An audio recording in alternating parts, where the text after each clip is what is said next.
Hello hi, नमस्कार, प्रणाम। आप सभी लोगों का बहुत बहुत स्वागत है। आज मैंने एक खबर पढ़ी कि उत्तराखंड में एक खेल विश्वविद्यालय खुलने वाला है, जो कि एक बहुत ही अच्छी खबर थी, जिसे सुनने के बाद मुझे अच्छा लगा। और तब मैंने जानने की कोशिश की कि उत्तराखंड सरकार ने पिछले कुछ सालों में खेलों को कितना प्रोत्साहन दिया है और खेलों के प्रति लोगों को कितना आगे ले जाने की कोशिश की है। आज हम बात इसी पर करने वाले हैं।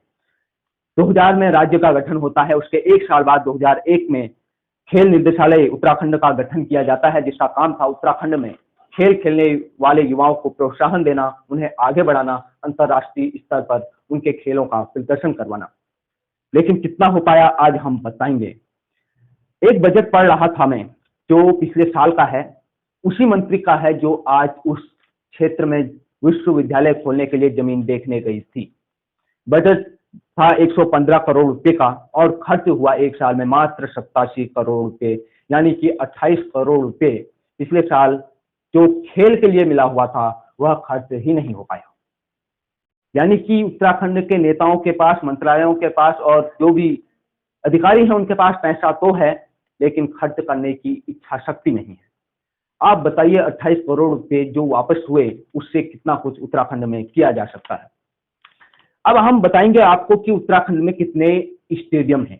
पहले छोटे स्टेडियमों की बात करते हैं। उत्तराखंड में 13 जिले हैं, जिसमें से 11 जिलों में स्टेडियम हैं, 23 स्टेडियम, यानी औसतन 2 स्टेडियम एक जिले में। लेकिन 2 जिले ऐसे भी हैं जिसमें छोटे स्टेडियम भी नहीं है। वह जिले हैं टिहरी गढ़वाल और बागेश्वर। सरकार का कहना है कि इन 2 जिलों में उनको स्टेडियम बनाने के लिए कहीं पर भी जमीन मिली ही नहीं। हो सकता है भैया जमीन खोजी ही ना हो। अब करते हैं बड़े स्टेडियमों की बात। उत्तराखंड राज्य में 2 बड़े अंतर्राष्ट्रीय स्टेडियम हैं। पहला नाम आता है राजीव गांधी अंतर्राष्ट्रीय स्टेडियम देहरादून, जो देहरादून जिले में ही स्थित है।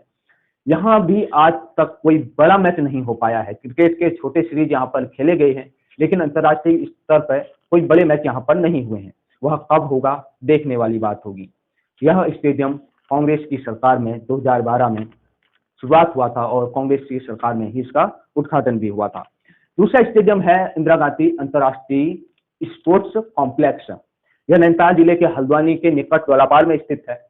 इस स्टेडियम में क्रिकेट के साथ साथ अनेक खेलों के लिए स्टेडियम बने हुए हैं, जिसमें हॉकी है, बैडमिंटन है, फुटबॉल है, दौड़ने के लिए ट्रैक है, स्विमिंग पूल है, अनेक कुछ इस स्टेडियम में है।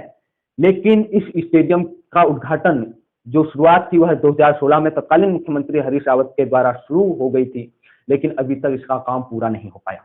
क्योंकि आप जानते हैं 2017 में नई सरकार आई, सत्ता परिवर्तन हुआ, उसके बाद इस स्टेडियम में ध्यान कम दिया गया। यही कारण है कि 6 साल बीत जाने के बाद भी आज तक इसका काम पूरा नहीं हो पाया। और आज उसी के निकट खेल विश्वविद्यालय खोलने के लिए जमीन देखी गई है। अगर बनता है तो बहुत ही अच्छा है, लेकिन स्टेडियम कब बनेगा, हम उसमें क्रिकेट कब देख पाएंगे, यह एक देखने वाली बात है, सोचने वाली बात है। और दोनों ही क्रिकेट स्टेडियम या स्टेडियमों की बात करें तो इसमें 25,000 दर्शक बैठ सकते हैं, वह देहरादून में भी, हल्द्वानी में भी। उत्तराखंड के अनेक ऐसे खिलाड़ी रहे हैं क्रिकेट या अनेक खेलों में, जिन्होंने उत्तराखंड का नाम देश और दुनिया में रोशन किया है। क्रिकेट की बात करें तो ऋषभ पंत, पवन नेगी, एकता बिष्ट जो महिला क्रिकेट टीम की खिलाड़ी थी, पवन सुयाल, मनीष पांडे, उन्मुक्त चंद, और कहीं ना कहीं धोनी भी उत्तराखंड से ही माने जाते हैं, क्योंकि उनका पहले रांची से पहले का निवास स्थान उत्तराखंड ही रहा है।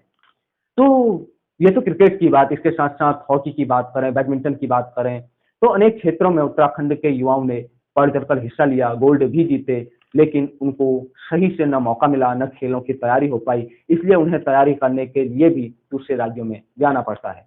मानसी नेगी जो पिछले दिनों ही गोल्ड मेडल जीत के आई थी, उनके बारे में पूरी चर्चा हुई, खेलों के बारे में चर्चा हुई उनके कारण, वह आप सभी को पता है।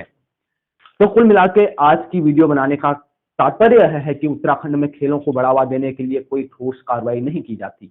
बजट भी आवंटित होता है, लेकिन उसे खर्च ही नहीं किया जाता। फिर दिखाने के लिए वहां पर कहीं पर विश्वविद्यालय खोलने की बात कहकर थोड़ा घुमाई तो हो जाती है, लेकिन वह कब बनेगा, यह एक प्रश्न चिन्ह खड़ा होता है। अगर इन सरकारों की खेलों के प्रति इतनी ही रुचि थी, तो आज तक ये इन 2 बड़े स्टेडियमों में क्यों खेल नहीं हो पाए, यह एक प्रश्न है। आप इस बारे में क्या कहना चाहते हैं, अपनी राय कमेंट में अवश्य दीजिए। आप देख रहे हैं दीप्तवाणी, मेरा नाम दीपक जोशी है। आपका बहुत बहुत धन्यवाद। नमस्कार। जय उत्तराखंड, जय भारत।